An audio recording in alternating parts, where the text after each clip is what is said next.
At least that rain has been good for the garden, hasn't it? Most gardens. But not every plant is welcome. Yes, bamboo. It was a trendy addition to UK gardens about 20 years ago, but it's now causing huge damage to some homes and buildings as it matures and runs wild. We've got some incredible stories for you because our correspondent Sophie Long has been looking into what some are now calling the new Japanese knotweed. If you want an example of just how determined and damaging bamboo can be, look no further. This shot up inside a home in Hampshire. Further inspection revealed what lay beneath. A tangled mess of running bamboo had taken over the entire area under the ground floor, resulting in repairs costing more than £100,000. And the bamboo wasn't even planted in their garden, but their neighbours'. Yeah, so if you come and look through here, you can see that the bamboo has completely taken over, and like you can see, nothing else is growing in there at all. Emily helps others prevent such devastating consequences and keep things under control. This now towering bamboo forest started as a few pot plants.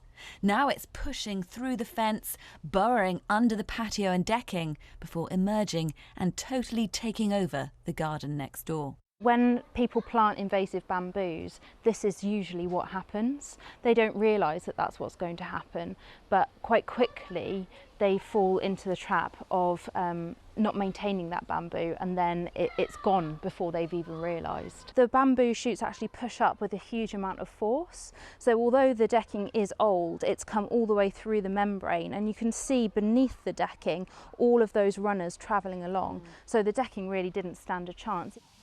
Invasive plant experts like Emily have seen a massive increase in call-outs over the last few years as the plants that soared in popularity 2 decades ago reach maturity and wreak havoc, wiping the smiles from those who once enjoyed their outdoor spaces. So what needs to happen in order to make this usable as a garden again? Yeah, so essentially all of the decking and patio would need to be removed and taken away, and then all of the runners can then be traced through the ground, excavated, taken away, and then in order to stop the encroachment from occurring again into what's now being cleaned, we'd need to dig in a root barrier. But all that, of course, will cost a considerable amount of money. Money that the tenant who rents this property from a housing association doesn't have. We've got it all along the wall here. Next stop for Emily is a privately owned property in another part of Plymouth. Rob and Maria moved here a year ago. As they cut back the overgrown garden, their bamboo was revealed. So bamboo is split into 2 different growing types, clumping and running. And the running bamboos, if you have an invasive variety, tend to spread far beyond the confines of the original planting area.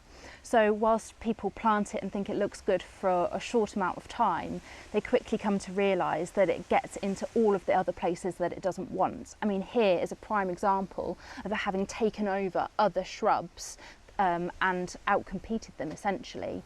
They've tried to clear it, but it keeps popping up.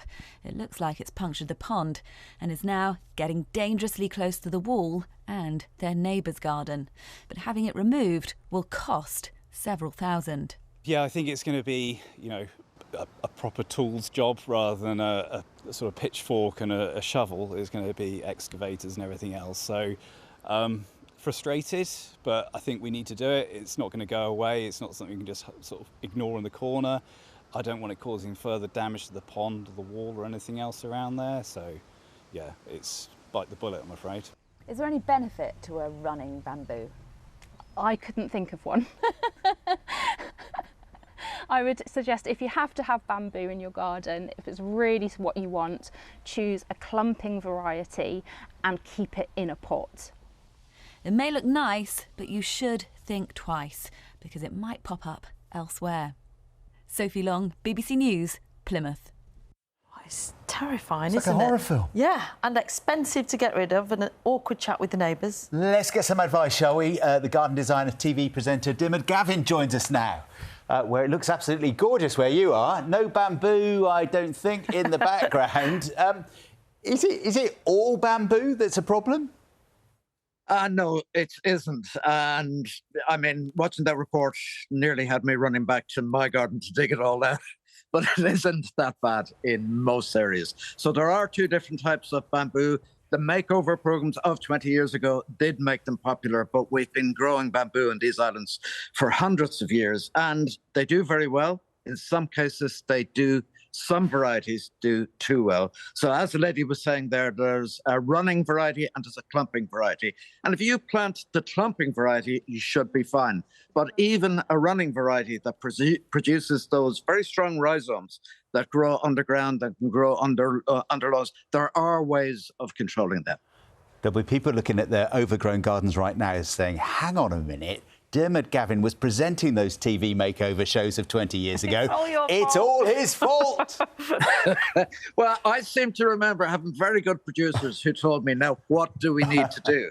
And if you're using those running bamboos, and some, the golden variety, the golden stem variety, are really, really lovely. So we'd always advise putting in a barrier. So this is a rollout membrane that you can get from your garden suppliers, your garden centres, and you dig a trench around it and you restrict it to where you want the plant to grow. Or the other thing, of course, that you can do is grow your bamboo in a pot, but it is only in the ideal location that the bamboos will cause such aggressive destruction. OK, so prevention is better than cure, but if it is running out of control, what's the best way of dealing with it? Well, you can dig them out. It tends to be a bit of a job. You can cut them down. Most plants, if they're not photosynthesizing, so if they're not using the energy that's changed by the magic of gardening and of science, if they're not changing that energy into food for the plant, they won't survive. So if you keep removing green growth, they won't survive. If you have an established clump, you can retrospectively fit one of those barriers. You could make your own barrier by using corrugated iron, something like that, put about 70 centimetres into the ground, but just be careful if there's any overlapping areas. A rhizome could get through that. But being observant, being careful, I think is the way to go about it, and keeping it restricted if it's running away. Yeah, we've had messages in this morning from people saying that they literally have to go out every morning and try and cut it back because it's creeping in from the next door. I mean, if this is after 20 years of bamboo in the UK, what's it going to be like in 30, 40, 50 years?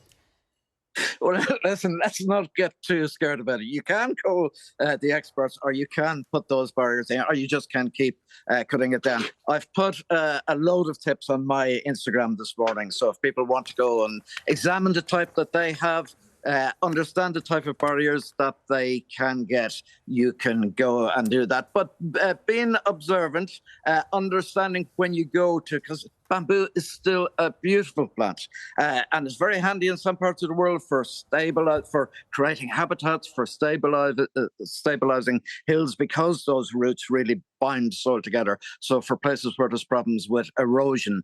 But if you really do want to grow it, go and ask in your garden centre now, can I get one of those clumping ones that don't tend to be invasive? But as I say, it's only where the soil is very warm and very moist, because bamboos are very thirsty, that it could become a problem for you or for your neighbours. I think I might go to the garden centre and ask for one of those plastic ones that don't grow at all. Don't do that. I'm not going to get started on that. Don't mention that to Diarmuid, honestly. Diarmuid, thank you very much indeed. Great advice. Don't get him started on plastic lawns. No, that's true. We did lawns before, yeah.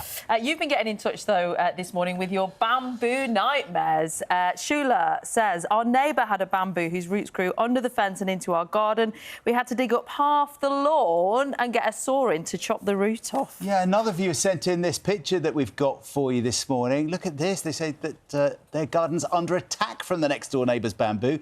The private landlord refuses to do anything about it. Oh, that would be one of those things that winds you up daily, wouldn't it? Katie from Lancashire says that we planted bamboo to create a screen between our house and a neighbouring house when they built a large extension.